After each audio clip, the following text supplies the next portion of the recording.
Clap it up. Right, clap it up.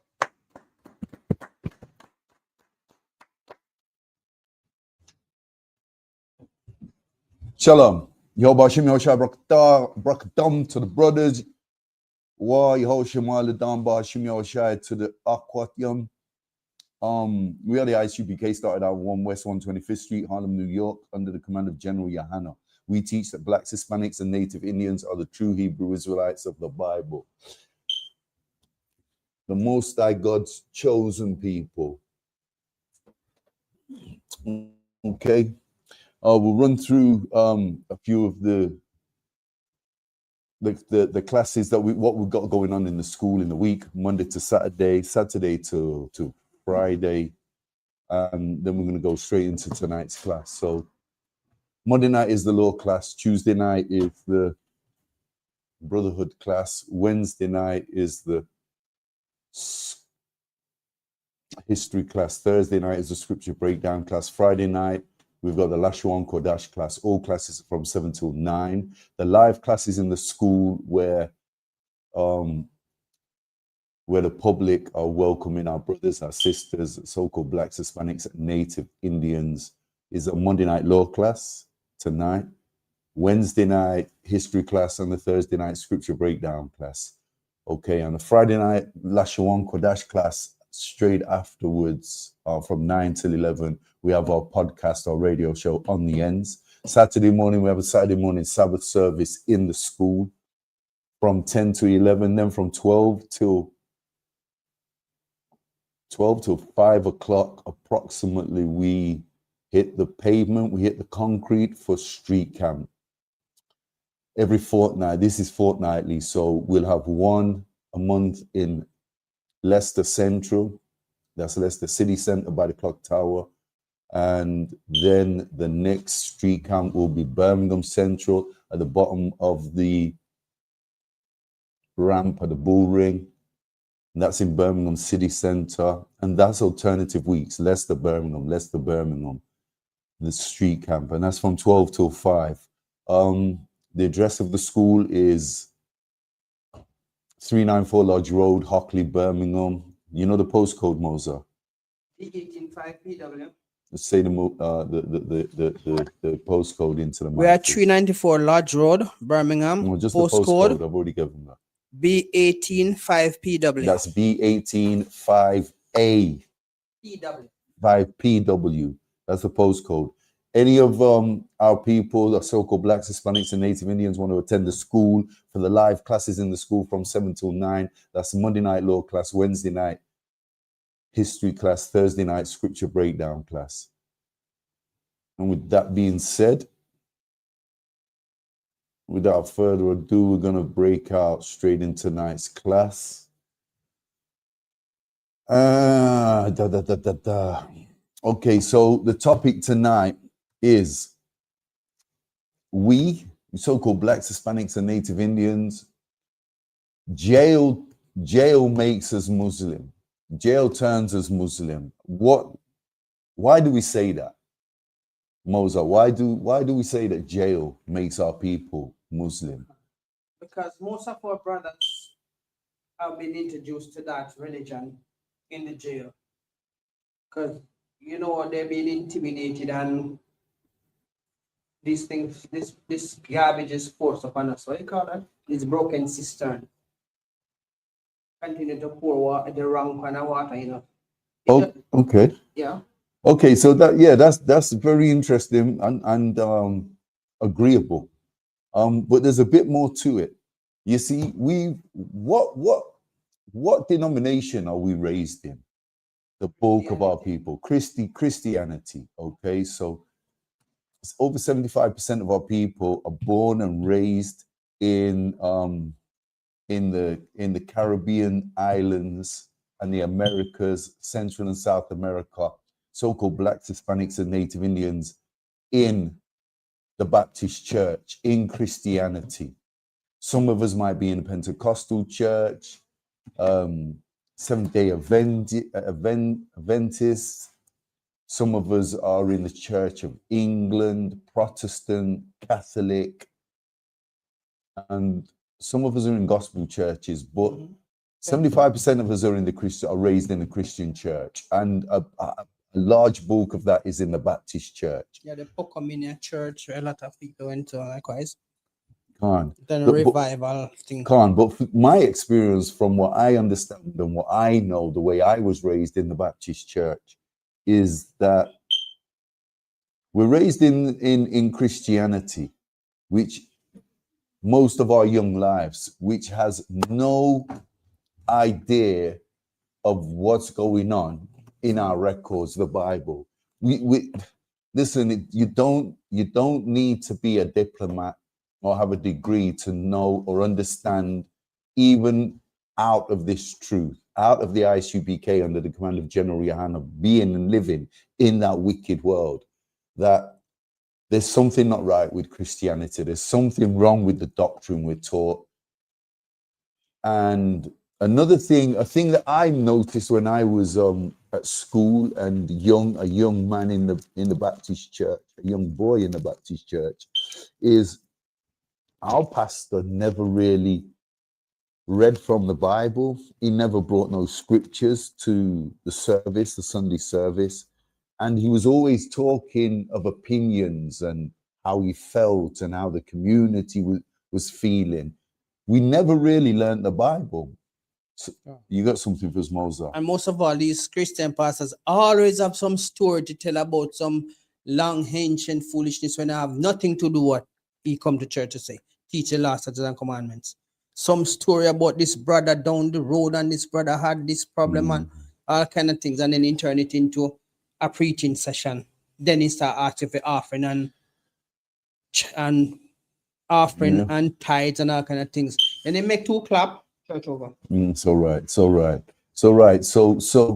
the thing is, though, the thing I want to touch on is there's a time where a large bulk of us get tired of this the Christian denomination and the religion and the way it teaches us, takes us from being young boys and grows us into men.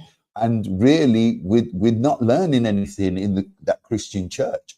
So the reason of the topic tonight is what happens to a large bulk of our young men, and then it's passed on to our sisters and our children, is a lot of us have been to jail. And I'm talking about your so-called Blacks, Hispanics, and Native Indians, and predominantly in the UK.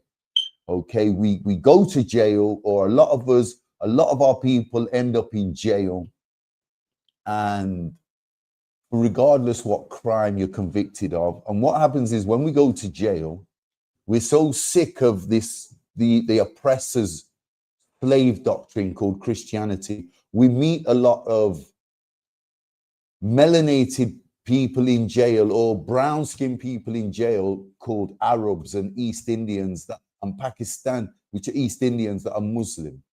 Okay, and what we make an uneducated decision when we go to jail, to leave one lie and head straight into another. So what the general thinking of is the young Benjamite in the UK, for example, is going to jail, sick and tired of the Christianity and the Christian church that he was raised in, and there's so many the so-called white faces that he has been raised around in that Christian church. He might have been in a predominantly black church, but at some point he would have been involved with a lot of so-called Europeans in his church. And whichever church he would relate to, because these churches have amalgamations and they join other people's churches for congregations, and especially in their fake feast days like Christmas and Easter, they amalgamate churches. So what you'll have is a lot of mixed churches with one white church and one black church, Baptist church, coming together. And our people end up in jail, you so-called Blacks, Hispanics, and Native Indians, and a lot of Benjamites that are in the UK see brown faces in Islam and think to yourself, okay, this is the religion for me. I shouldn't be in this slave white man's religion. This is the black man's religion, Islam. And this is where we're making the fundamental mistake. This is the problem with our people. We're jumping out of one lie straight into another. We're jumping out of the hot boiling kettle into the fire. And this is where we're messing up and getting it all wrong. Okay, so I want to read something to you, yeah? Because this denomination called Islam, we're going to show you tonight how close and similar it is to Christianity. There is no real difference between the two. The only real difference is Islam decided to add a false prophet to their doctrine. And we all know who that is. It's a false prophet called Muhammad. So they have fake feast days when we have real feast days according to our records, the Holy Bible, King James Version. So I'm just going to read something to you, the origins of their feast days. So the origins of Eid are rooted in Islamic tradition, where Prophet Muhammad, so-called prophet, we know he's not one of our prophets, established two major festivals, Eid al-Fitr and Eid al-Adha, in Medina after Hijrah, the migration from Mecca, around 624 BC or CE, whatever you want to call it. Okay, this was CE or AD, whatever you want to call it. We know that's after death, after Christ's era, or common era. Okay, they say CE meaning common era, but really the way they used to say it was AD, after death, after the death of Hamashiach Yahushua, aka Jesus Christ.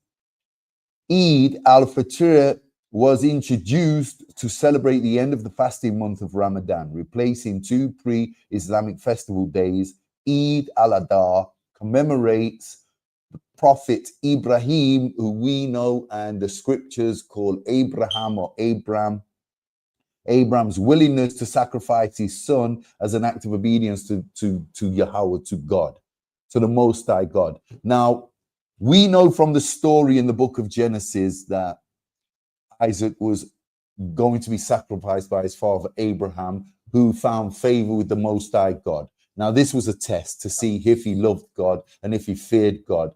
And he was proven both. He proved himself in both aspects. He loved God and feared God. And then at the last minute, the angel came and visited Abraham and stopped him from killing Isaac. There's no mention of Islam in this story. There's no mention of Muhammad in this story. That's right. Eid itself, this fake celebration, this fake feast day that is not recorded, that's not in our records. There's no mention of it. Okay, so let's see. We've seen where it comes from, and it's from a seventh century doctrine that was given to the world by a false prophet called Muhammad in 624. Okay, in the 7th century. Okay, Muhammad, this is the era of Muhammad's life. Do we all follow this? So furthermore, let's just see if there's any mention of Eid in our records. You got something for us, Moses? And most of all, to confirm that he's a false prophet, he died before anything that he said would make sense. There you go. He died before anything that he said, which, like you say, didn't make sense. But let's have a look at this. Okay. Okay, so we're in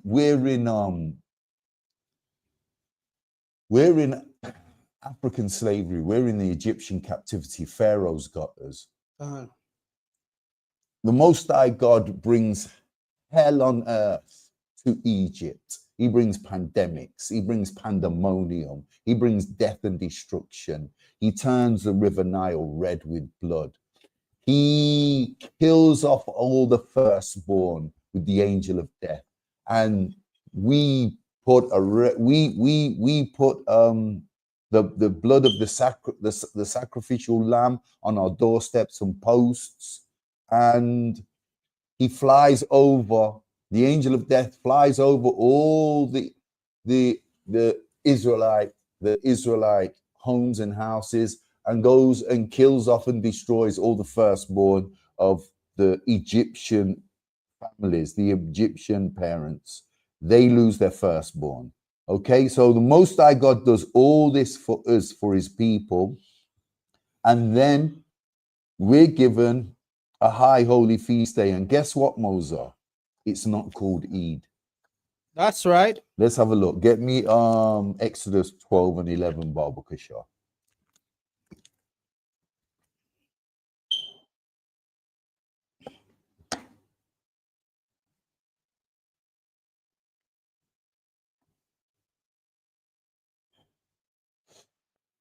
Okay, read that when you're ready, Baba Kashar. Okay. The book of Exodus 12, verse 11. And thus shall he eat it, with your loins girded, your shoes on your feet, and your staff in your hands. Okay, what shall we eat with our loins girded? The Passover bread. The Passover meal, not the Passover bread, the Passover meal. And what is the Passover meal? The lamb. Lamb. The bread without unleavened. Unleavened bread. Right. What's the lamb seasoned with? And it's seasoned with bitter herbs. Bitter herbs. Okay, read on. And ye shall eat it in haste.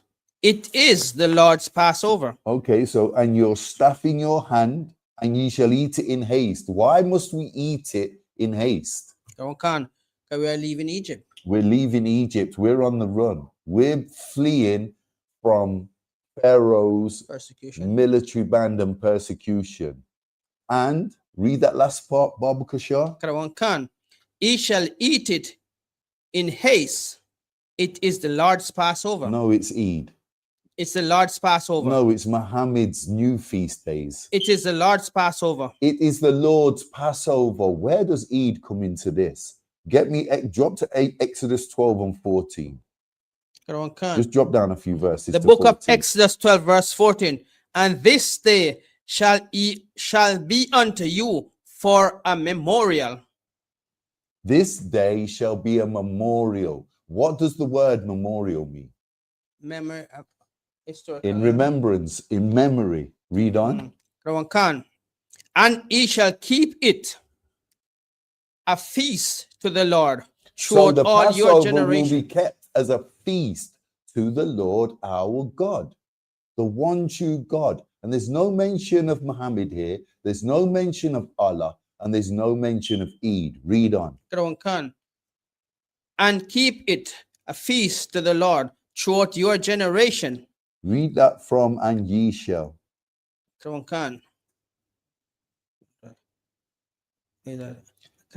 And ye shall keep it a feast to the Lord throughout your generations. Ye shall keep it a feast by an ordinance forever.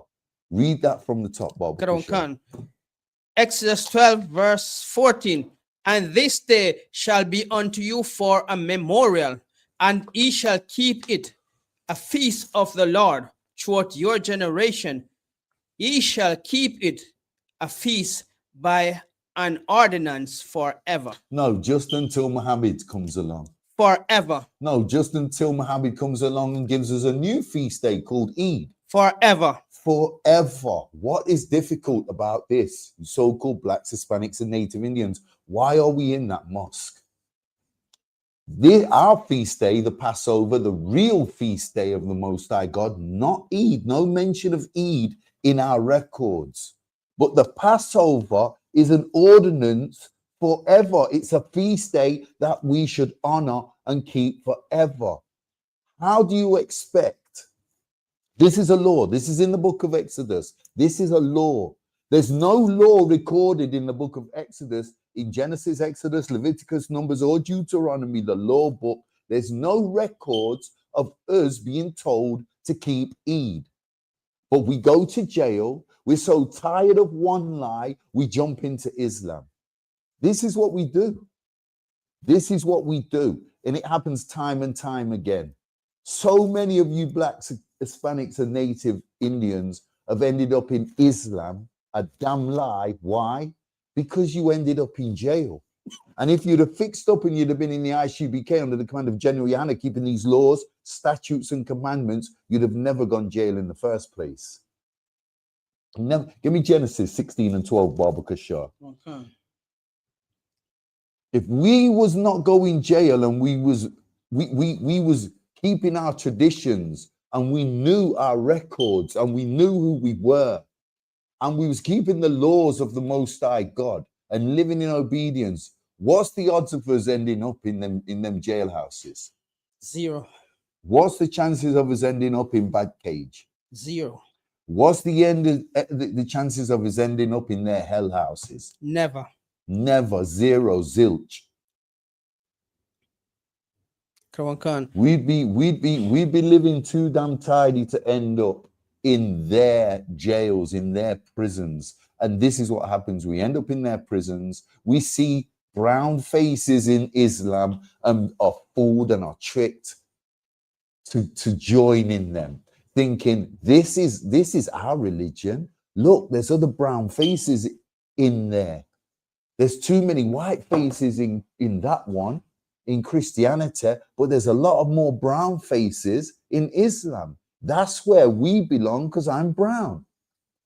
There's no method to that madness. And madness it is. Read that, Baba Kishore. Genesis 16 verse 12, huh? Genesis 16 and 12, Baba Kishore. Khan. The book of Genesis 16 verse 12. And he will be a wild man. Who? Read that again. Khan. And he will be a wild man. Okay, so Abraham had 2 sons. What were their names? Isaac and Ishmael. What was Abraham's 2 sons' names? Ishmael and Isaac. Ishmael and Isaac. Read. Khan. One of them was a wild man. Who is this talking about? Read on. His hand will be against every man, and every man hand against him. And he shall dwell in the presence of all his brethren. 12.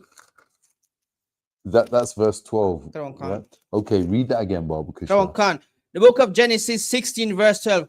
And he will be a wild man. And he, Ishmael. This is talking about Isaac's brother, Ishmael. So you so-called blacks, Hispanics, and native Indians, according to our records, are from the loins of Abraham, Isaac, and Jacob. This is Isaac, the son of Abraham's brother, Ishmael. This is Isaac's brother, Ishmael. The Bible says he's a wild man, meaning he lacked patience and humbleness. He was not a humble man, and he was not a patient man. But guess who was humble and patient? Isaac. And this is the brother out of the 2 that Abraham favored. Read on. Khan. And his hand will be against every man. And his hand will be against every man. These Arabs are goddamn warmongers. They're warmongers, but where we used to go to war, especially in the era of King David, we'd go to war for righteousness. We'd go to war for land. We'd go to war for an inheritance. We'd go to war for the Most High God. These Ishmaelites, these Arabs that come from the seed of Ishmael, these Islamic people, these Islamic, the nation of Islam, these Islamic nations, they go to war because they're wild, because they lack patience, because they lack humbleness, and most of them are bullies. Doesn't this sound like someone we already know? That's right. This sounds like the so-called oppressor to me. So you're going to jail, you blacks, Hispanics, and native Indians. You're jumping out of one oppressor's false lies and doctrine into another. You got something, Mosa? Come on, Khan. And when we go to war, as the priest says, we go to war for righteousness. We also go to war to make sure the other nation stay in their place. It's not like no, everybody want to conquer, everybody want to rule, and everybody want to establish their own fake, lying, deceptive religion. If you go to Genesis chapter 22 and verse 1 to 12, you'll see we're not going to get, if we've got time at the end, we'll go through the 22nd chapter of Genesis. The Most High tests Abraham, the story of Abraham having to sacrifice Isaac. And Abraham was a good man. Abraham was a solid man. Abraham was a man of faith, a man of God. He believed everything he was told by the Most High God, and he acted on it. He wasn't about to disobey the Most High God. But if you lack patience and lack humbleness, you are not about to abide by the laws of the Most High God. And that's what we find in Islam. Islam comes from the loins of a man that was wild, impatient, and lacked humbleness. And you can see it in their people today, strapping bombs to themselves and blowing up anything that moves, from cattle to their ops. For a fake promise of 75. There you go. You hit it on the head. For a fake promise in a fake land called Mecca, where you bow to a stone.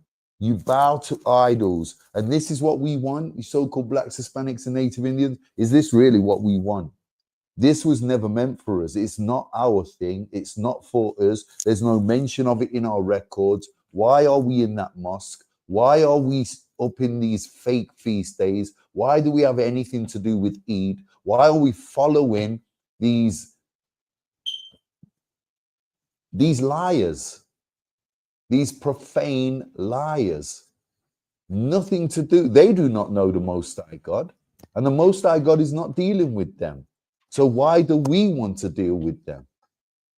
We have our God, we have our records, we have the truth, the home of the truth, the ISUPK under the command of General Yohana.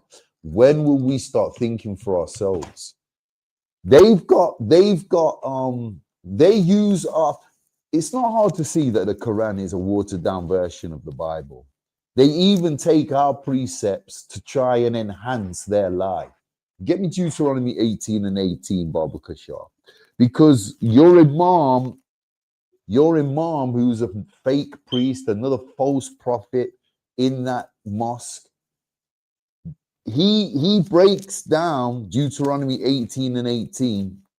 I've battled some of these imams over Deuteronomy 18 and 18, and this is what they come up with. They want you to believe, you so-called blacks, Hispanics, and Native Indians that are stuck up in that mosque, that this precept is a prophecy regarding their false and fake prophet Muhammad. Deuteronomy 18 and 18. But we know in our records who this precept is really about. Read that, Baba Kushner. Khan, the book of Deuteronomy 18, verse 18. I'll raise them up a prophet from among their brethren. Okay, so here are the records of Moses giving us a warning and prophecy of the coming of someone.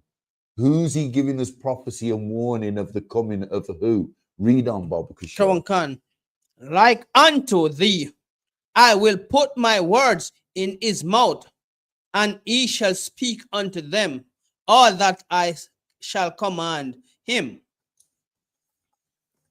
Okay, and this is this is what your imam, this is what the imam, I say your imam. Let me reword that, because he's not your imam or our imam. He's the imam. He's a false prophet.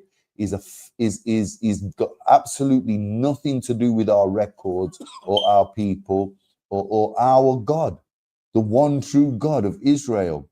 Okay, so he'll raise up a prophet from amongst his brethren. Okay, these are Moses's record. Who was Moses's brethren? What was Moses' nationality? Because he wasn't an Egyptian, even though he was raised as an Egyptian. What was his nationality? Israelite. He was a Hebrew Israelite. That was Moses' birthright. That was his nationality. And the Most High God will raise up a prophet from his brethren, from Moses' nationality. What tribe was Moses from? Moses was from Judah? Tribe of No, Levi. Levite. Yeah. What tribe was Jesus Christ from? Judah. The tribe of Judah. The tribe of Levi and the tribe of Judah, what nationality were they both? The tribe of Israel. They were Israel. They were tribes that came from Israel. Their birthright was Israel. Their nationality was Israel, not Ishmael, not the Arabs. They were not Ishmaelites, like your imam would, like the imam would try to have you believe. Read that again, Babu Kishore. Khan. The book of Deuteronomy 18, verse 18. I'll raise them up a prophet from among their brethren, like unto thee, and I'll put my words in his mouth, and he shall speak unto them all that I shall command him. So here's Moses giving us a prophecy of Christ coming one day, okay? But your imam tries to use this to push a false prophecy of the coming of Muhammad. There's no mention of Muhammad in Moses' records. And if there is, any one of you Muslims, get in touch before the class is over at 9 o'clock. Come in, let's have a conversation. You show us, you give us your precept, show us where we can read about Muhammad in the first 5 books in the Bible, in the records of the prophet Moses, because we guarantee it's not there. We guarantee this. This is a prophecy about Jesus Christ. This is a prophecy not about Muhammad. This has got nothing to do with Islam. Islam was not even around when Moses was recording these books. When Moses was writing the Torah, there was no, in fact, these Arabs were worshipping a moon. Their God was the moon and the sun in these times. That's who these Arabs were worshipping. They had a moon god and a god that was the sun god. Have you got something, Mosa? Khan. And before they called it Islam, it was called the Saracens. That's what the religion was called, Saracens. There you go. So during those times where they were worshiping 300 idols, it was the Saracens. I can't remember the other name before it turned Islam, but I know that they also call their religion Saracens. But this is what we're saying. This is why our people. This is why we've got to get in one of the local schools in the ISUPK and stay the hell out of jail. Because if we was not going to jail, so-called blacks, Hispanics, and Native Indians, we would not end up in this nonsense called Islam. That's right. There's no doubt there's probably 2% of us that go to Islam from on road. We're influenced by our Arab neighbors, our Pakistan workmates and colleagues, but 98% of us that, and this is not a stat that's factual. So let me just say that, because this is a law class and we are teaching. We're not going to lead you astray. But when I try to comprehend and fathom Islam, and my understanding from when I was young, jail puts us into Islam.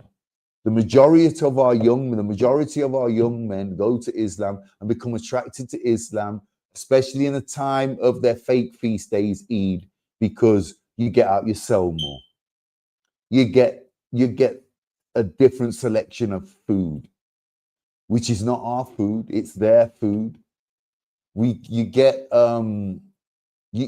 to go to their mosques in jail, and I guess it's more association time, and you're not locked up, and you're seeing these brown faces and you're rebelling against Christianity, where you believe there was too many white faces, And there is. But guess what? Them brown faces that are in the mosque and in Islam are not your people. They're the same devils that you ran from in Christianity, the oppressor. There's not a lot of difference between the two. And if you check out the transatlantic slave trade, the Arabs were the ones that taught the world slavery in the first place. So you've got one oppressor that's given birth to a new oppressor. You got something, Moser. But if those fake Arab, those fake Muslims, because most of war in the West right now is not even Arabs, are Elamites. And you know what? They are so stupid, just like the Arabs. They don't understand what the book of Exodus 21 says. If a man steal a man and sell him, and he be found in your hand, prepare slaughter for your generation of people and your children. So you must understand, you think you're recruiting for the better, for numbers, but they are going to be found in your hand when the Most High come. So you're going to have to explain how they get in your hand and still in your hand. Damn right. So Damn keep right. recruiting and things. So you're doing great. We're gonna have to tell you this more than one time for you got to understand. You're creating a serious suicide mission. Excuse the pun. Suicide mission. Excuse Moses' pun. Excuse his punchline. Give me Galatians 1 and 8, Bobby. Shut up. Okay, so okay, who wrote the book of Galatians? The Apostle Paul. Okay. These Muslims, their story of how Islam came about.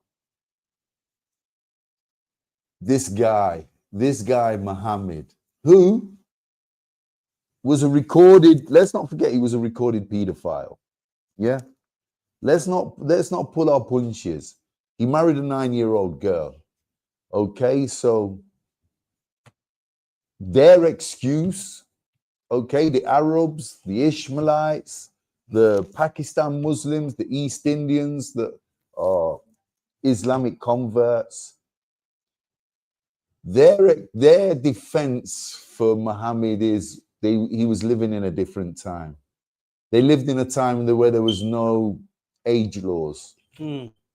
But in Israel, the men of Israel never married 9-year-old girls, but the Arabs did. And you want to justify that with saying there was no laws? We had laws. We had laws, statutes, and commandments. It would have been illegal in any era, in any time, to marry a 9-year-old girl, much less a girl that was in Israel, because that wasn't happening in Israel. But in the Arab countries, guess what? It was happening. And here's a perfect example. Your fake prophet was married to a 9-year-old girl. Okay? She hadn't even had time to make her bodily changes. Do you understand? And start to embrace and enter womanhood. She hadn't even started a period at this age. So where the hell you get off defending this guy called Muhammad, saying that it was a different era? It was a general thing that happened. No, in Israel, a man would not have gave his 9-year-old daughter for wedlock, for marriage. That would not have happened in Israel. So your excuses and your defense for this pedophile called Muhammad are weak. And that's not a general observation. That's a fact. This is a fact.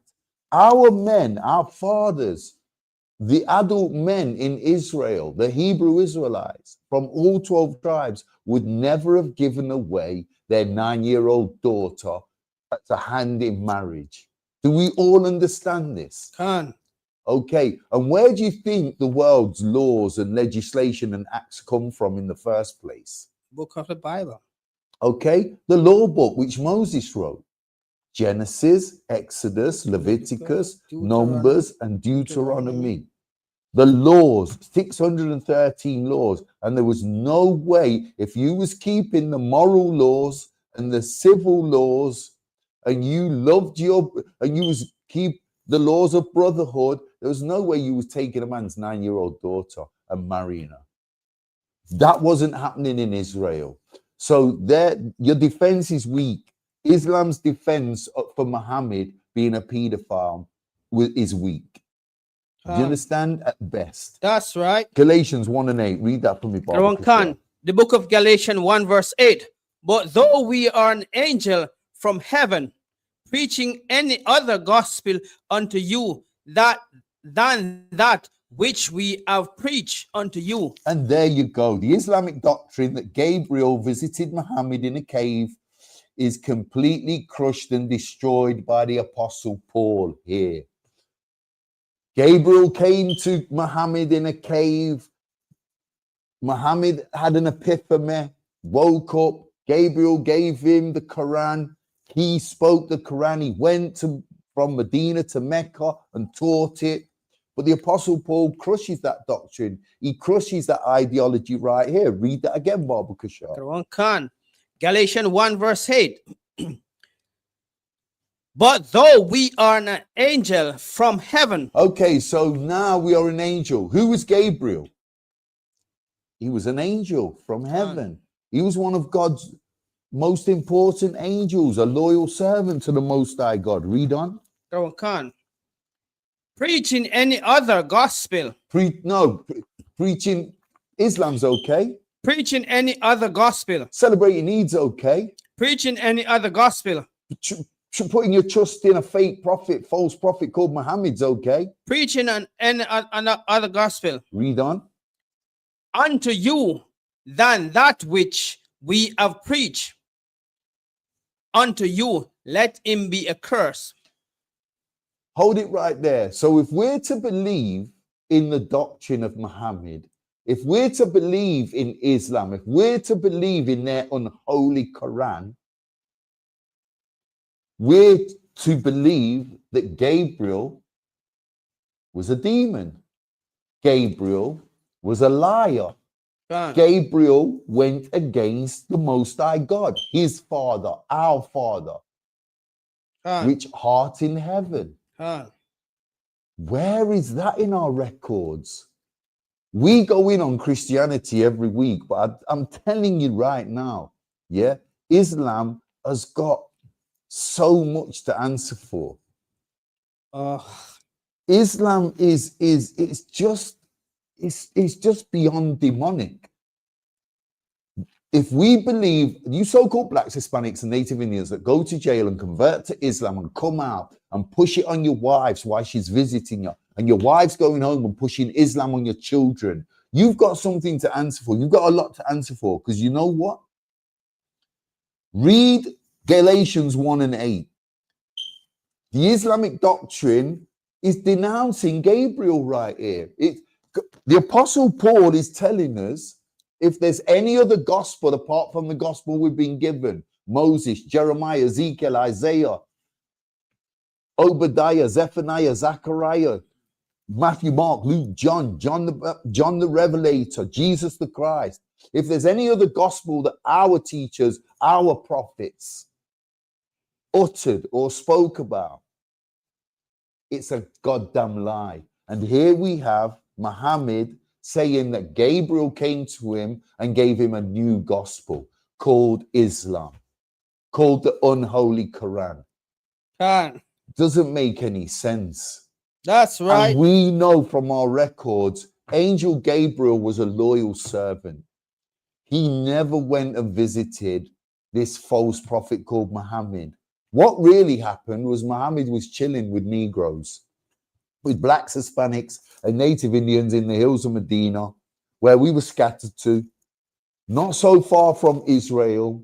And he would sit as a 9-year-old kid from 9 till 12, studying and listening to our doctrine, the truth, the ISUPK, the ISUPK under the kind of January hand of the One West doctrine, taught from our school since 1969, that's never changed. The same laws, statutes, and commandments that are in our records, The same law that was taught by Ezekiel, Isaiah, Moses, Jeremiah, Matthew, Mark, Luke, John, Jesus the Christ, Hamashiach, Yahushai in the Hebrew. This has never changed. The truth has never changed. Our records do not change.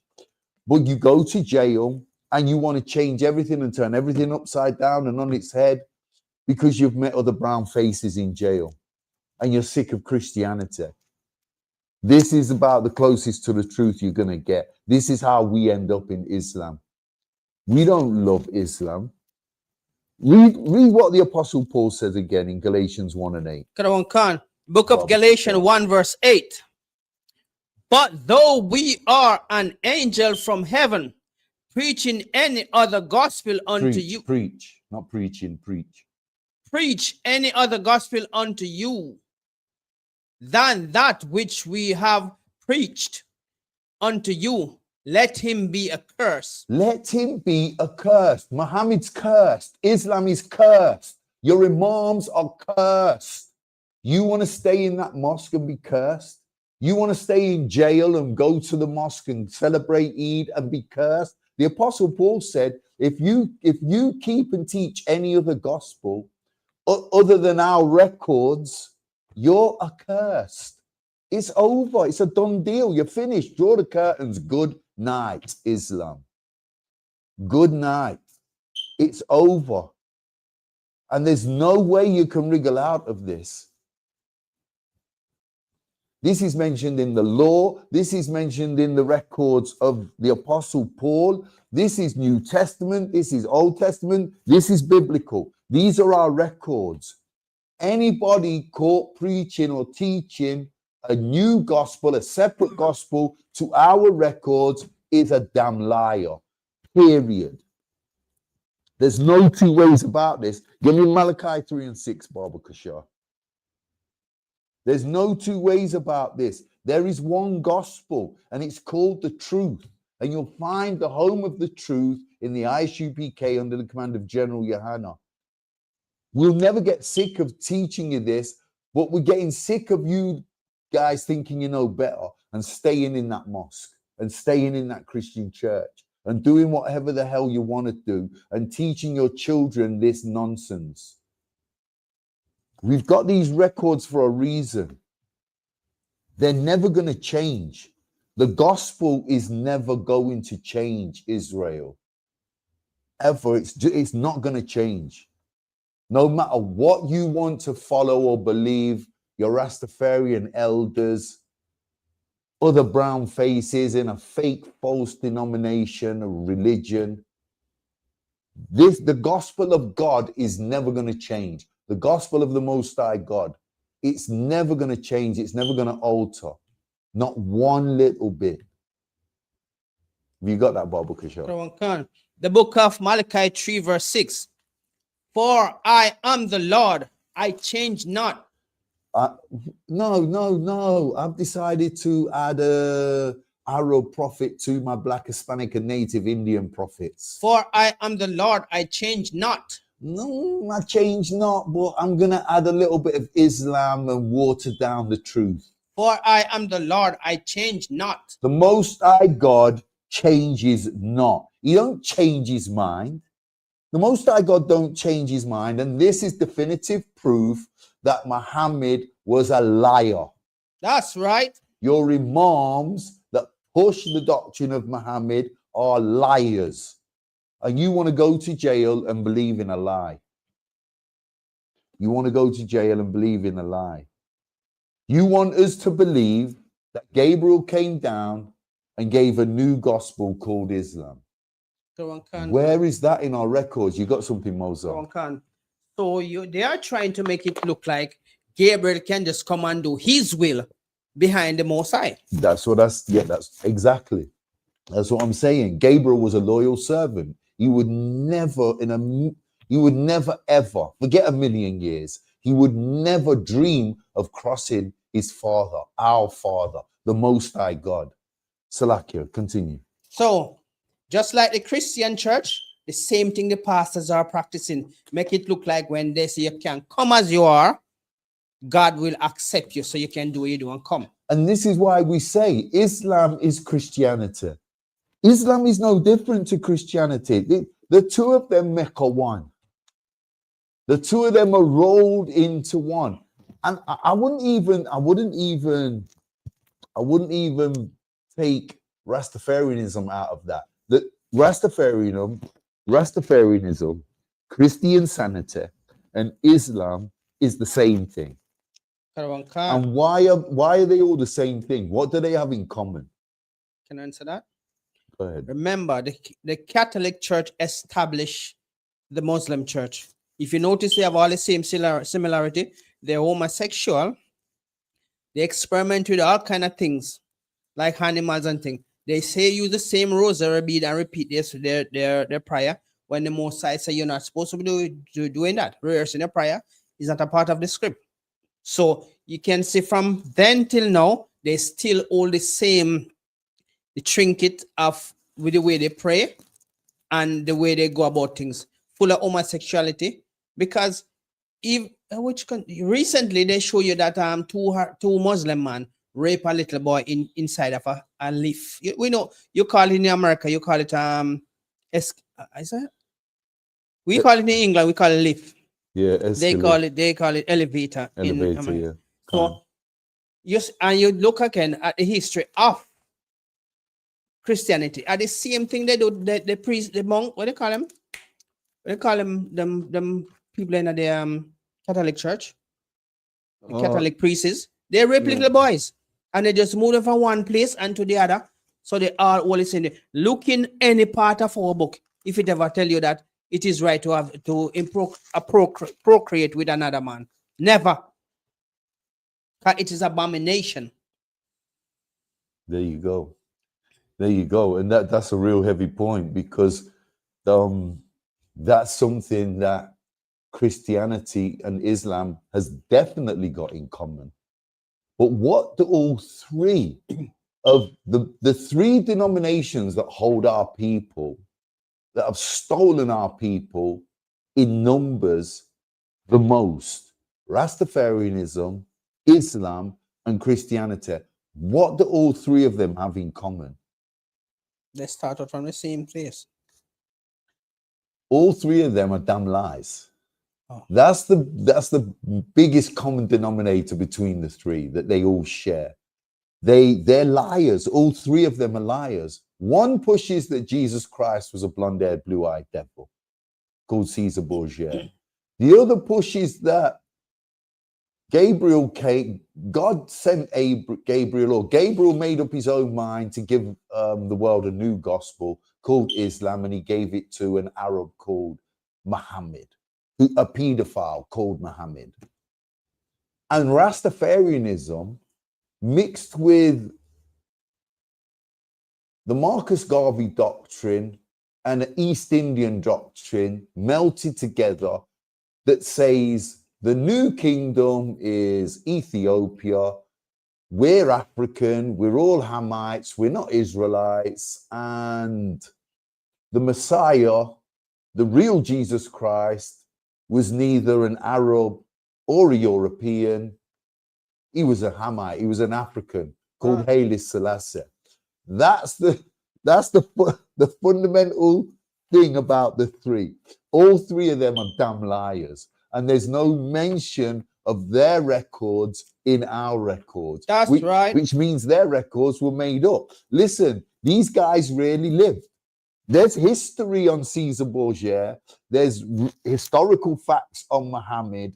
And there's historical facts on Haile Selassie. No doubt these three individuals really lived and walked this kingdom, walked in this kingdom and through this kingdom. But none of them were teachers, prophets, or the Messiah. Not one of them. There was only one Messiah. There was only one king, the King of all kings. There was only one guy that came back to save his people, and that was Hamashiach Yahushai, whom the world ignorantly calls Jesus Christ. That's right. And on top of that, there's only one true God. And his name's not Allah, his name's not Jehovah, and his name's not Jah. And this is why we tell you every week. You know, we tell you this every week. We have these records for a reason. Imagine where we would be without our records. Oh, And it just shows you the ones of us that go to jail and convert to Islam have never studied our records in their life. How the hell do you end up going to jail if that's not bad enough and making your life even worse, even poorer, even more profane by converting to a lie, jumping out of one lie and jumping into another lie? Give me Psalms 89 and 34, Baba Kishar. We jumping out of one lie into another lie. And this is what jail has done to our young men, you so-called blacks, Hispanics, and Native Indians. We're so sick of the oppressors' slave doctrine. We jump in another slave doctrine that's turned us into, what's Islam turned us into? Deluded hypocrites. drugs dealers. Deluded hypocrites that make a living off of selling pounds of heroin and pushing it through a building that is supposed to be allegedly a holy place of worship. Bizarre madness. That's your Islam. You know what? Keep that. Keep that, because it's That's not right. for us, blacks, Hispanics, and Native Indians. It's not part of our traditions and our culture, and certainly not a fake, false prophet from Saudi Arabia called Muhammad. Psalms 89 and 34. Read that, Baba. Khan. The book of Psalms 89 verse 34. My covenant will I not break. My covenant what? Will I not break. How much proof do we need? Who wrote the book of Psalms? David. King David. So King David's saying, his covenant will I not break. What is the covenant? The law. The covenant is a promise, an agreement with who? Two parties. Two parties that come together and have a mutual agreement. That's right. Who are the two parties in this instance? The Most High and the children of Israel.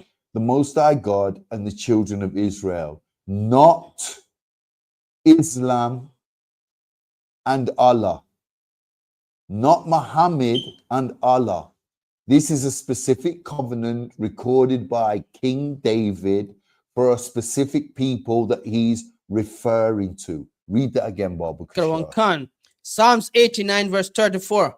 My covenant will I not break, nor alter the things that is gone out of my lips.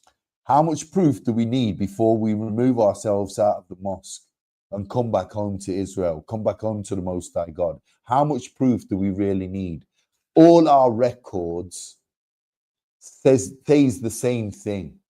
Our covenant is with the God of Israel. Our covenant is for blacks, Hispanics, and Native Indians. It's not for Arabs. The covenant was with Abraham, Isaac, and Jacob, not Abraham, Ishmael, and whoever Ishmael's children were. Are we all understanding this? That's Where right. the hell does Ishmael and Muhammad come into this? And that's where this starts to sound, Islam starts to sound just like Christianity and the lies that pour out of this denomination. The abomination. Read that again, Baba Kishar. Khan. Psalms 89 34. My covenant will I not break, nor alter the things that is gone out of my lips. Okay, so King David says, nothing will alter that's come out of his lips. From King David was born, he was a Hebrew Israelite. What was King David when he died? Still a Hebrew Israelite. And what tribe was he from? Tribe of Judah. The tribe of Judah. In fact, he was Christ's great granddaddy. Where the hell does Muhammad come into this? He's not even of the lineage of Isaac, Abraham and Isaac. He's from the lineage from Ishmael. Muhammad is an Ishmaelite. There's no mention of the Ishmaelites in this book having a covenant with the Most High God. In fact, the Ishmaelites were promised fortitude, a multitude of riches. And Ishmael was promised that his seed through the generations. They were not promised no covenant. They were not promised anything else. And if you look at the Ishmaelites today, the Arab countries today, they've got their riches, they've got their wealth through their oil. And that was given to them by our God. You should give thanks and stop stealing our people and telling lies. You got something, he Moses? was promised the 12 princes, and he got the 12 princes, which is a blessing. And the high likewise is an additional part of the blessing. But look what David said in verse 35.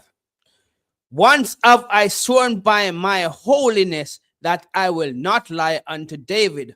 So they come in and lying unto us, tell us that we what Gabriel gave them message. But who did Gabriel answer to? So Gabriel just go and make up him doctrine and say, all right, I'm going to establish one down there. The Most High cannot lie to King David. So King David has no right to lie to us. And whatever was written from then, it still stands today. They get their blessing. They should be happy. They're not happy. Why are they not happy? Because they know. Just make sure it's plugged in. They know, and then click on that and close it for me, Baba Kashaf. The Ishmaelites, the Arabs, the Islamic world is not happy because they're mad at us. Just like Christianity is mad at us. Just like the whole world is mad at us, because we are, like it says in Deuteronomy 7 and 6, a special people, a chosen people. But guess what? The Arabs were never chosen. They were never chosen. And they're the founders of the original slave trade. So it's not hard to fathom and understand the lies that are coming out of Islam, and they're pushed on our people to this day, and they do it through jail and to our young men. Going to jail in the UK for young Benjamites, especially, and we touch on Benjamites because the majority of Israelites in the UK today are from the tribe of Benjamin, and when young Benjamites go to jail in the UK, what happens is they see these brown faces in Islam and decide that's for them. And that's how it goes generally. That's generally how it goes. There's not a lot of thought behind it. There's food in jail. There's getting out of yourself a bit longer if you're Muslim. So you see, even when you go to jail, you see, in every walk of life, we're punished and persecuted. Even when you go to jail, for a black man or a Hispanic man or a native Indian man to behave like a black man, Hispanic and a native Indian, you're going to be punished and be on 23-hour bang up. But if you convert to Islam in the UK as a young Benjamite, you're going to get out your cell more often. You're going to get perks in jail that blacks, Hispanics and native Indians do not get. Have we ever thought about that? If you're going to get better food on their fake unholy feast days, Eid, Ramadan, they're fasting they don't even fast for 24 hours. That's why our records are so beautiful. According to our gospel, according to our law, according to our records, when you fast, a fast is minimum 24 hours. These Mohammedans, these Muslims, they only fast for 16 hours. They wake up at 4 o'clock in the morning to break their fast. And this is all coming from a false, fake doctrine given to the world by a false, fake prophet called Muhammad that has got no mention in our records. And our young black, Hispanic, and native Indian men and brothers go to jail, and we join this cult, this fake religion, even if it's just to get out of your cell for longer, to get the food, the external food that's brought in.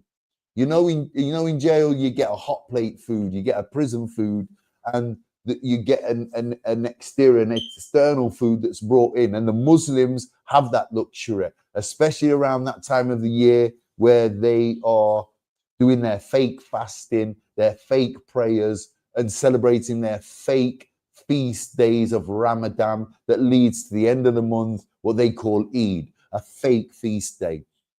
And a lot of you so-called blacks, Hispanics, and native Indian brothers jump on the bandwagon of Islam to get the perks. That's okay, right. no doubt some of you are lost and believe in their false, fake lies, but a lot of you just jump on it just to get out of your cell, just to get the meat, the foods, the sweets that are brought in from outside catering. And that's what Islam boils down to. And that's why our people are lost to Islam. And there's no truth there's no truth in this denomination. There's no backbone to Islam. We can go on a street camp and destroy Islam all day long, every day, with every single page of our records. Every single page of our records destroys Islam. Do you know why? Because Islam's a lie. Just like Christianity and all the other religions, Islam is a lie. Give me Romans 7 and 14, Baba Kashar. Oh, but yeah, so this is a law class, and we've showed you the law regarding Islam, regarding these fake gospels, regarding these fake denominations and religions. You've got no business being in them. I don't know why we stay in them. I don't know what the hell we're thinking, letting our sisters come up on prison visits and pushing this on our sisters who go home and push it on our children. So with the prison systems in the UK are pumping out Mohammedans, who's pushing it, turning your ribs into Mohammedans, who are going home and turning our young children, our young brothers and sisters at home into Mohammedans. And there's no mention of Islam in our records. Imagine that. Lie on top of lie. You got Romans 7 and 12, Baba Kashar. Read that when you're ready. Book of Romans 7 verse 12. Wherefore the law is holy. Wherefore the law is holy. This is a law class. So what we're teaching is separate. It's holy. The law is righteous. There's nothing bad in the law of the Most High God. But there's wickedness in that religion called Islam. And it doesn't start in jail, but for a lot of our young brothers, it starts in jail. Read on, Baba Kashar. And the commandment holy and just and good. Okay, so if the law, according to the Apostle Paul, is holy, and the commandment is holy and just and good, who the hell is Muhammad to come along and change it? Who the hell does this Arab, who the hell does this Ishmaelite think he is? Who ordained him to come along and turn the world upside down on its head, to steal our young black, Hispanic, and native Indian men and put poison into their minds and hearts? Because that's what Islam is. It's a dose of poison. That's right. It's a dose of poison. Read that again, Baba Kashar. Romans 7 verse 12. Wherefore the law is holy, and the commandments holy, and just and good. And you know something else? You know this character, this guy, Muhammad, he doesn't even have the birthright of Israel. He's got the birthright of Ishmael. So who the hell does he think to make something that's holy, something that's separate, something that's just and good? Who the hell is he to turn it upside down and make it wicked and evil and unrighteous? Because that's exactly what Islam is. You got something, Moza? Khan, you see how desperate they are to join your God when your God rejected them from the beginning. So out of their desperation, they come with lies and deception to deceive you from your God. Damn right. Because your God don't want them to be a part of you. Is greatness. So he gave them what they're supposed to get in their heaven, and the delusion of their idea are 75 virgins in their world, their heaven. They can't get 75 virgins. Heavy point. But heavy point. You have to die, go to heaven to get it, while they can't get it here. And you have to blow yourself up to be a martyr. Let's not forget that, you blacks, Hispanics, and Native Indians. If you want to be a hero in their kingdom, in their new kingdom, whatever it's called, Mecca, Medina, whatever, under the rulership of Muhammad and Allah, if you want to be a martyr or a hero, you've got to blow yourself up. You've got to blow your damn head off and take 100 ops with you. That's what you've got. That's what you've got to do. Just for 75 wives. Just for 75 wives, like the brother said. And let's not forget, Muhammad's birthright is Ishmael, like we touched on. He's an Ishmaelite. So how can the unholy Quran be substantiated or authenticated? How do you substantiate the records of the unholy Quran or authenticate the records of the unholy Quran? Yeah, when it's been written by somebody outside of the promise, the covenant, of not of the bloodline of Abraham, Isaac, and Jacob. Are we not switched on? Isn't it time we turn that light bulb on up here, Israel? You black, you so-called, you young men, you young Israelites so that are going to jail, stay the hell out of jail. Get in your local ISUPK school under the command of General Yohanna. You will never go back to jail again in your life. Trust me on that. How do we substantiate and authenticate something that comes from somebody outside of our family, outside of our bloodline and lineage, that has nothing to do with the inheritance of Israel, the promise, the covenant of the Most High God with his people? How do we put our trust in that? And when you start looking at it for what it really is, you can see how bizarre Islam sounds when you read the truth. You got something, Moza? It's funny. Who justified their book to make it holy? We know the Lord justified the commandments to holy. There you go. The children of Israel is holy because they are separate and special people unto him. So who justified the Quran to be holy? The person who you say is right the Quran died before the Quran even written.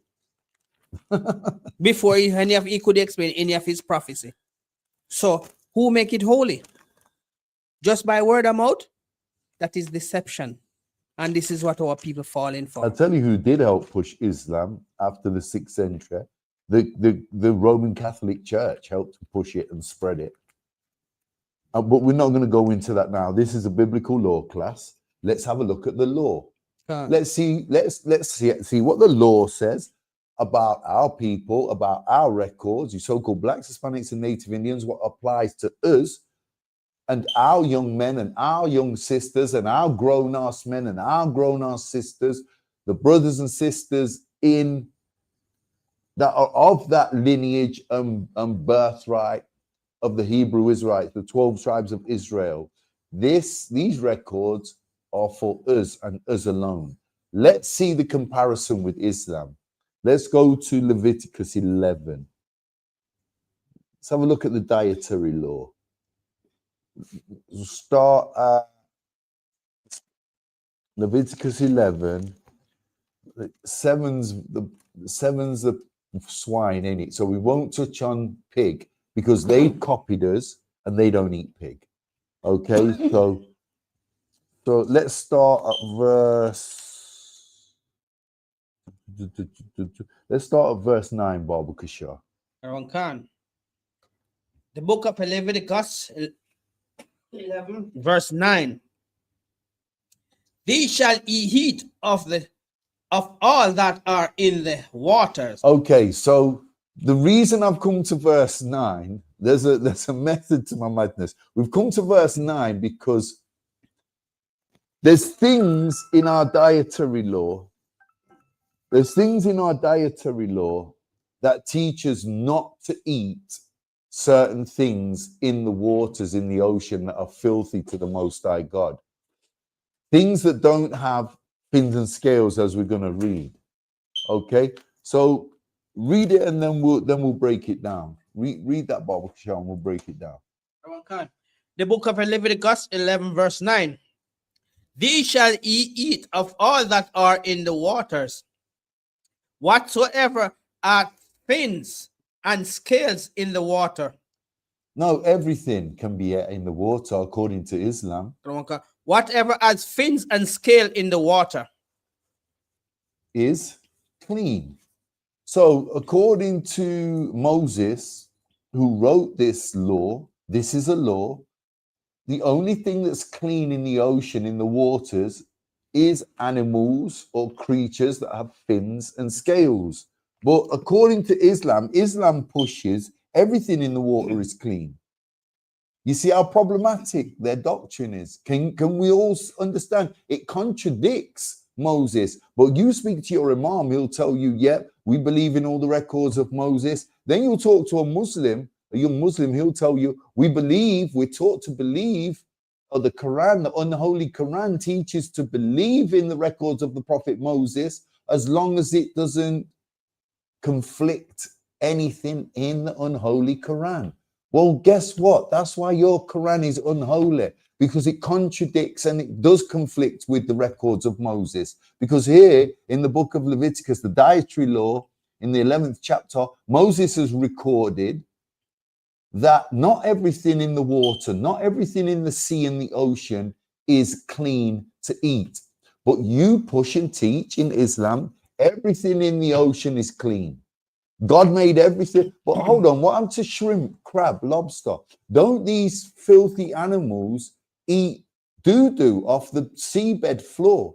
They go and vacuum the seabed floor and clean up everything and eat all the decretion that the other fish have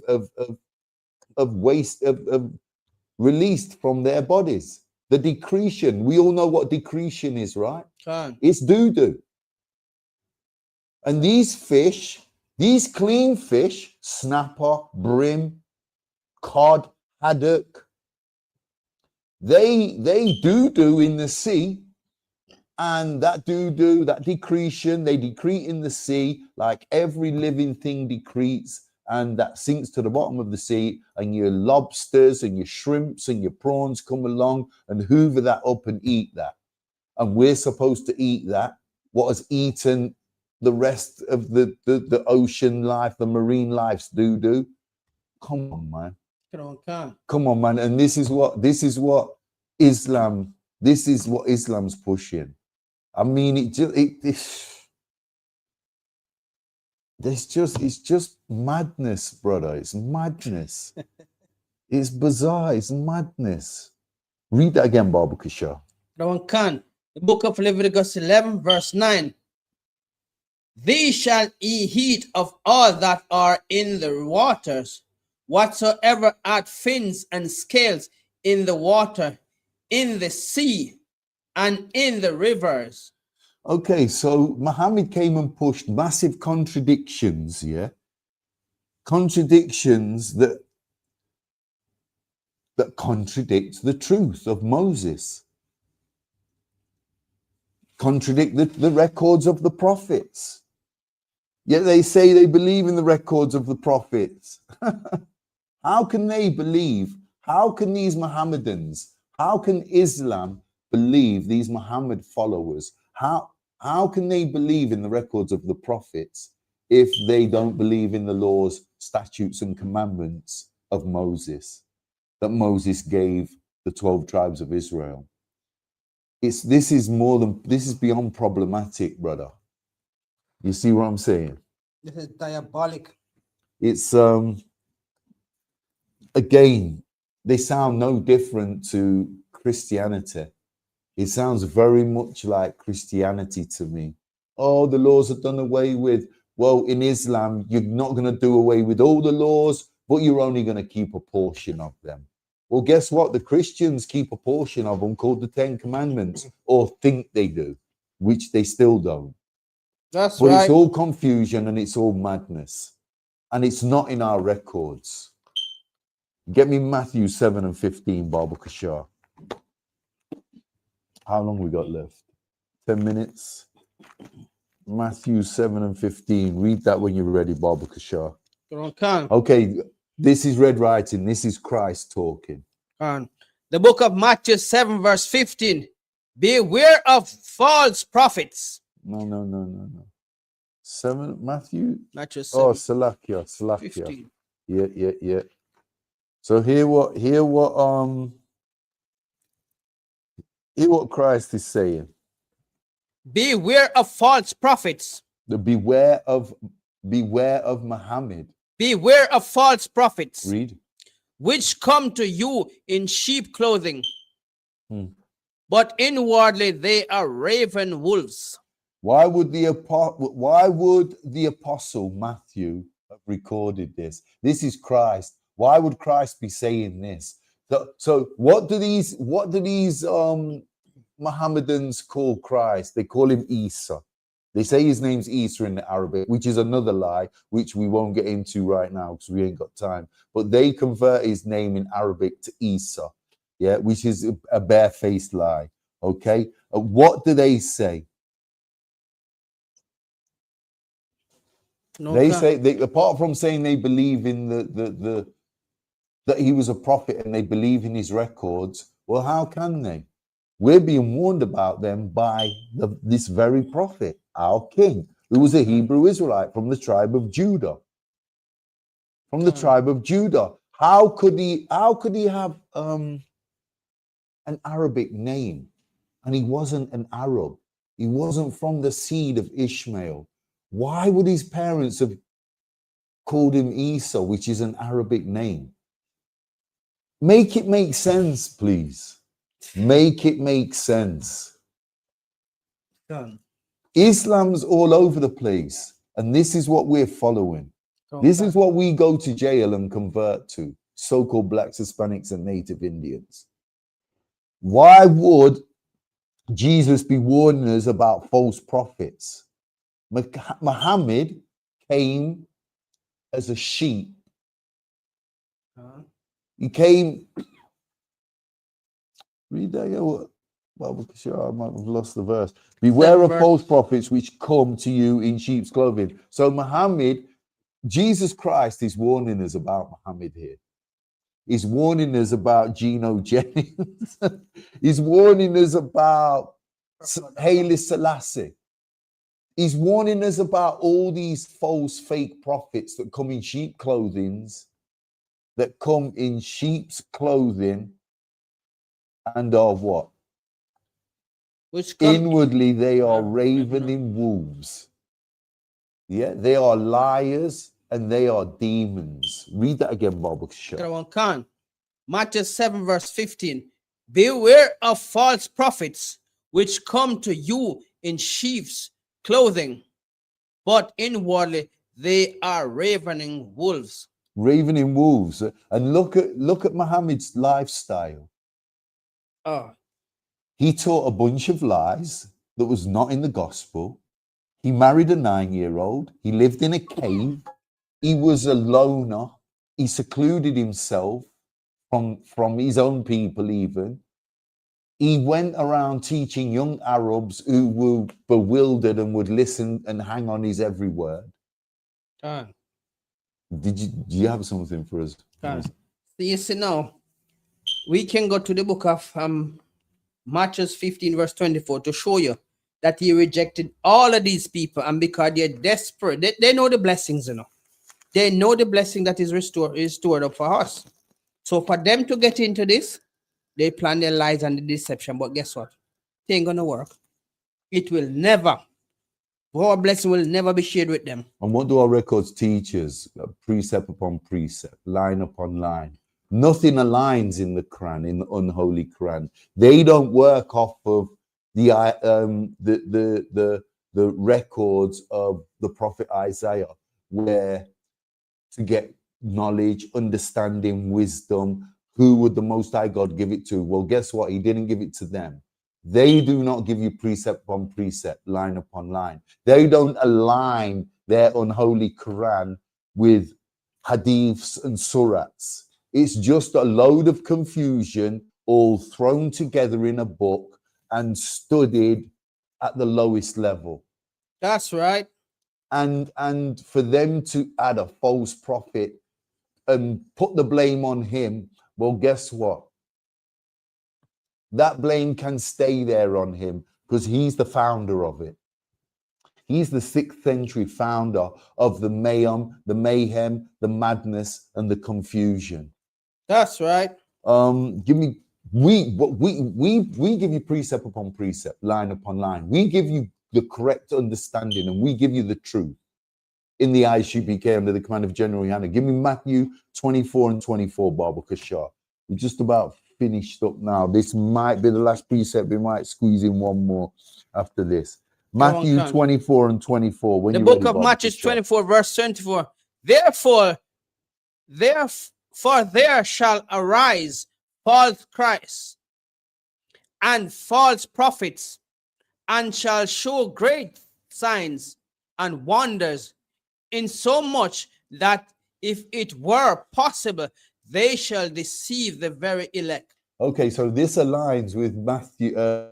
This aligns with Matthew 7 and 15. Remember, precept upon precept, line upon line. Matthew 24 and 24.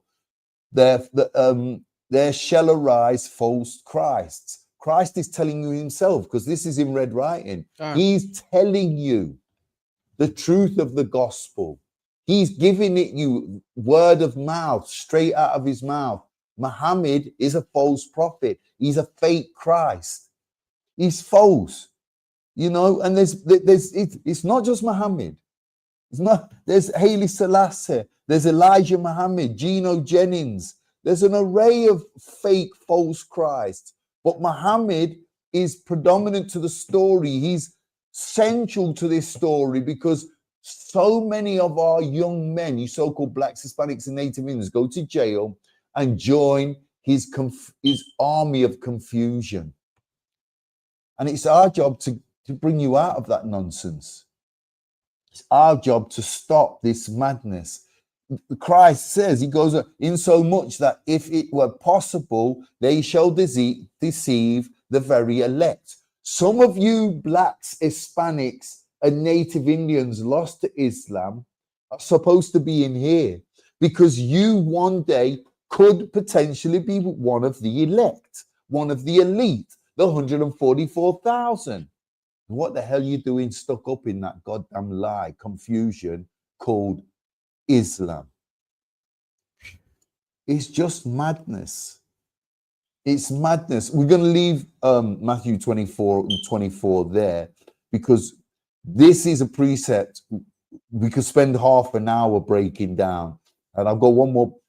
This destroys Islam. This precept destroys Islam because Islam is trying to take the elect here. They're targeting the elect, the elite. That's what Islam does. That's what Islam does. Is potentially some of our men that are in Islam are potential workers for Christ in the new kingdom, directly underneath him. And a lot of you blacks, Hispanics, and Native Indians that are in Islam are not going to finish in Islam. I'm sure about that. We're sure about that. 1 Corinthians 14 and 33. That's where we're going to end. Baba Kishar.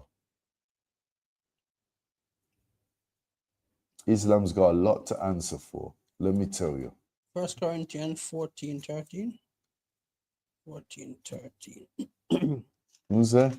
First Corinthians 14 and 33, Baba Kushar. And 33. The book of 1 Corinthians 14, verse 33. For God is not the author of confusion. No, he gave us Islam. For God is not the author of confusion. No, he gave us Muhammad and the unholy Quran. For God is not the author of confusion, Read on. but of peace, as in all churches of the saints. And who are the saints? The 12 tribe of Israel. There you go. It's not Muhammad and his band of camel jockeys. It's not Muhammad and his band of maniac suicide bombers. That's right. Read that again, Baba Kushar. Khan. The book of 1 Corinthians 14, verse 33. For God is not the author of confusion, but of peace, as in all churches of the saints. But who is the author of confusion? Muhammad. Give that a hand. Muhammad is the author of confusion. Our God certainly is not.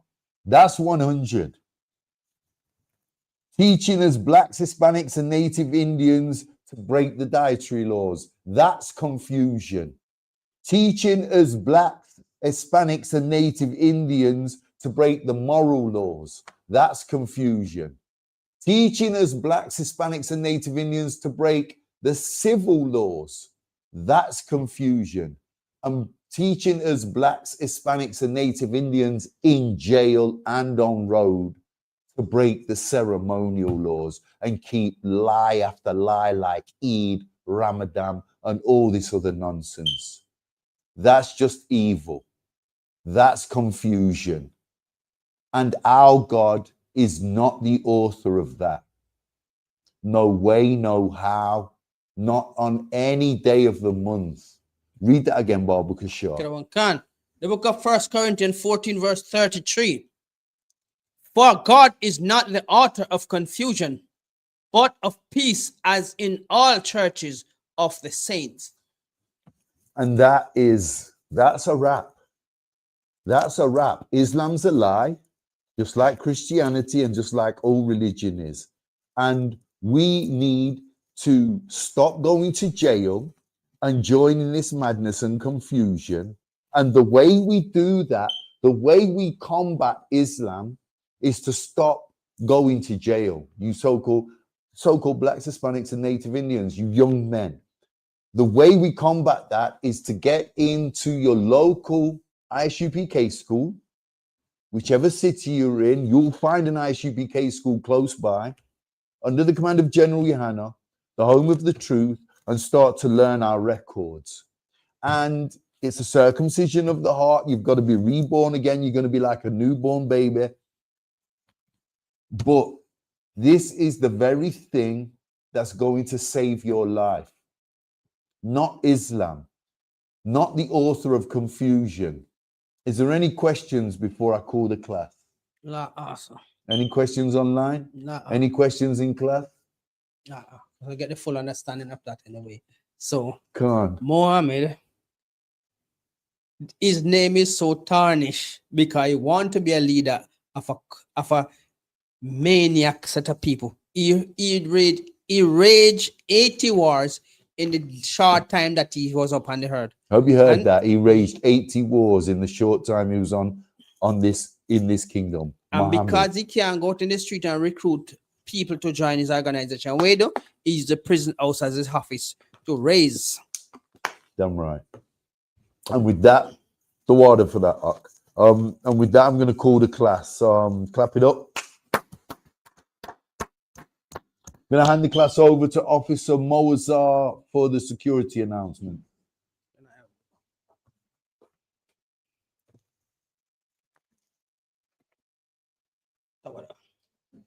Okay. This is the ISUPK security announcement. We are the ISUPK, started out of 1 West 125th Street, Harlem, New York. Rules for new brothers and sisters. When a new brother or sister come into the school, they are off limits for the first 6 months. They are to be saluted only. They are here to shed themselves of the world. If Is they everything need okay? I've just finished transportation, class. the teacher will arrange it. After 6 months, Oh, I'm leaving now, so I'll if be a with you in brother or 15 sister minutes. has an interest in a particular person, he or she Yeah, put on must get heels. permission from the head to speak Yeah, to put on a heels. brother I'll or call you back in sister. 2 minutes. There is another 6 months in which the brother and Bye. sister will court each other.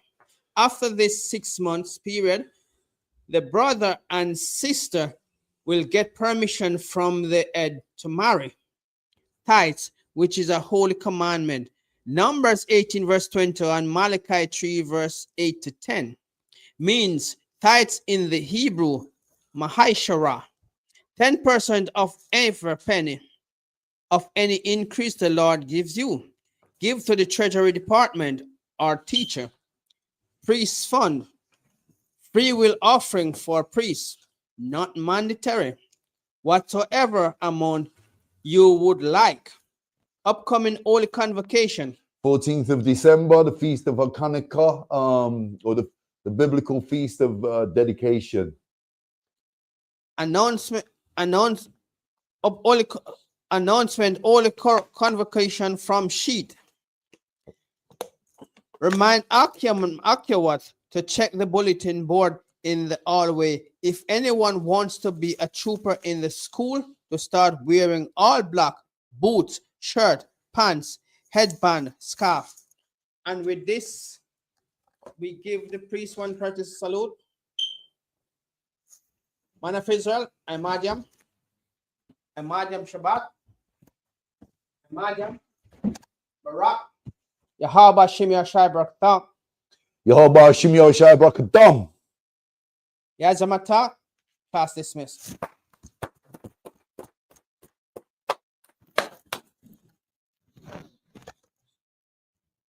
Do you want to end the stream?